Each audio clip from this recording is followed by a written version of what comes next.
دعائے قنوت کا پوچھا نا، وطر میں جو قنوت پڑھتے ہیں وہ ہاتھ اٹھا کر بہتر ہے یا باندھ کر بہتر ہے یا چھوڑ کر بہتر ہے؟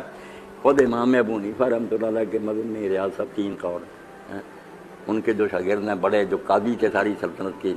اب یہ وہ ہاتھ اٹھانے کو کہتے ہیں، وہ کہتے ہیں یہ دعا ہے، یہ کوئی تلاوت تھوڑی ہے، دعا کا حق یہ کہ مانگے جس طرح بندہ مانگتا ہے۔ امام صاحب کہتے ہیں اللہ اکبر کہہ کے باندھ کر پڑھے، اور امام محمد جو ان کے شاگرد ہیں جنہوں نے سارا مذہب ان کا مدون کیا، وہ کہتے نہیں جیسے رکوع کے بعد ہاتھ لٹکتے ہوتے ہیں پڑھتا جاتا آدمی اس طرح پڑھے، تو درست ساری جس طرح جی چاہے پڑھ لے، باقی اٹھانا ٹھیک ہے، بہت اچھا۔ ہاں اللہ اکبر کیا کر جب سورت ختم ہو نا اللہ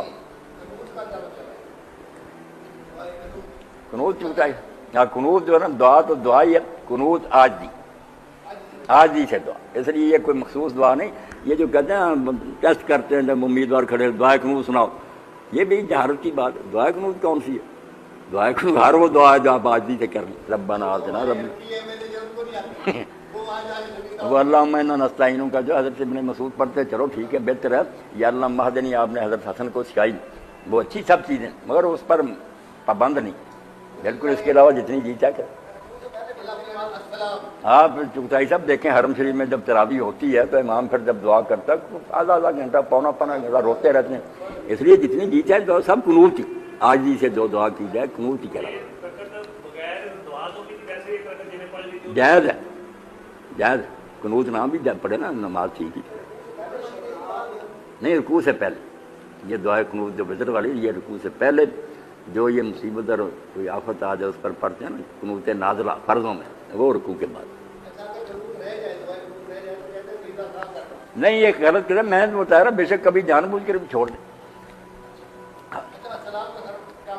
بالکل چغتائی صاحب حضرت عبداللہ بن عمر نے سارا سال ایک دن کبھی وطر میں قنوت نہیں کی، اور یہ امام مالک کا مذہب ہے، وہ کہتے ہیں فرضوں میں آئی ہے قنوت نازلہ، یہ وطر والی قنوت کوئی نہیں۔ امام شافعی صرف 14 یا 15 دن پڑھتے، جب رمضان شریف گزر گیا پھر 16 تاریخ سے جو دن آئیں گے 14 یا 15 ہو گئے اس میں صرف پڑھیں گے، باقی سال نہیں پڑھیں۔ ہم جو ہے نا حنفی لوگ یا حنبلی یہ پڑھتے ہیں سارا سال، اب حنفی کہتے ہیں یہ واجب ہے چھوٹ جائے تو سجدہ صاحب، امام احمد کہتے ہیں نہیں واجب کوئی نہیں، اچھی بات ہے اگر کوئی پڑھے نام پڑھے یا چھوٹ جائے تو سجدہ صاحب کوئی نہیں، نماز درست نہیں۔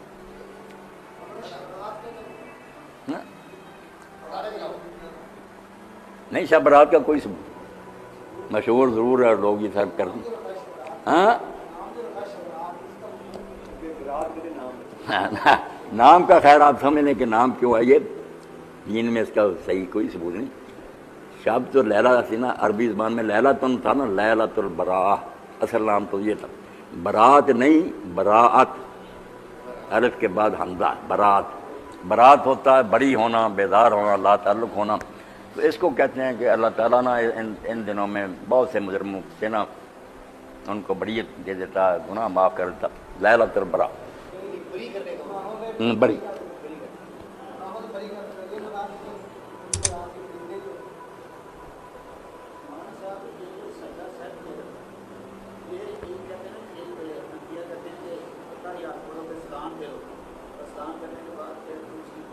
پھر دوبارہ آتا ہے یہ عادت ساری پڑھو، اس کا صحیح طریقہ کیا ہے؟ نہیں ارشد صاحب یہ انہوں نے کام غلط شروع کر دیا کہ پہلے تو غلطی ہوئی تھی نا، نہ جانتے ہوئے، اب یہ جان بوجھ کر نماز کی شکل بگاڑ دی کہ اب یہ درود شریف رہتا ہے، دعا رہتی ہے، درمیان میں گھسیٹ دیا سجدہ صاحب، اب دو رسولوں کے بعد یہ تو بالکل نماز کا حلیہ بگڑ گیا۔ اب یہی ہونا چاہیے کہ جو ہوگی غلطی ہوگی صبر کریں، نماز کو اینڈ تک پہنچائیں، جب مرحلہ سلام کا آ جائے نا، درود شریف بھی پڑھا گیا، دعائیں بھی پڑھی گئیں، اب سلام باقی ہے، اس وقت دونوں میں سے جو کر لے ٹھیک ہے، کہ کسی طرف سلام نہ کہے، اللہ اکبر کہہ کر دو سجدے کرے اور اٹھ کر پھر سلام پھیر، وہ سجدہ صاحب کا بھی ہو گیا اور نماز کا بھی ہو گیا، یا ہاں پھر اٹھ کر سلام پھیرنے، پہلے تو سلام پھیرا ہی نہیں نا، بغیر سلام پھیرے یہ آخر میں تلافی کریں، اس کی کمی جو بعد میں پوری کریں، یہ پھر کیا کریں جیسے وہ کریں ان کے ساتھ کر لیں، مگر دلیل نہیں ملی۔ جب ان سے پوچھا گیا نا کوئی جواب نہیں آیا کہ یہ درمیان میں کیوں شروع کر دیا تم نے، روشی دعا پڑھ کر کرنا چاہیے، نہیں نکلا ہی نہیں۔ اتنے عالم تھے یوسف لدھیانی صاحب، انہوں نے لکھا سوالوں کے جواب نہیں کوئی جواب آیا۔ ہاں 2 طریقے ہو گئے کہ یا تو دعا پڑھنے کے بعد اسی طرف سلام نہیں کہنا، اللہ اکبر کہہ کے سجدے کر لینے دو، پھر اٹھ کر سلام کہہ دو، یا سلام کہہ دینا نماز ختم، پھر 2 سجدے کرنے ہیں اور اٹھ کر دوبارہ سلام کہنا، پھر 2 سلام ہو جائیں گے، ایک نماز کا اور دوسرا سجدہ صاحب کے بعد۔ یہ دونوں ٹھیک،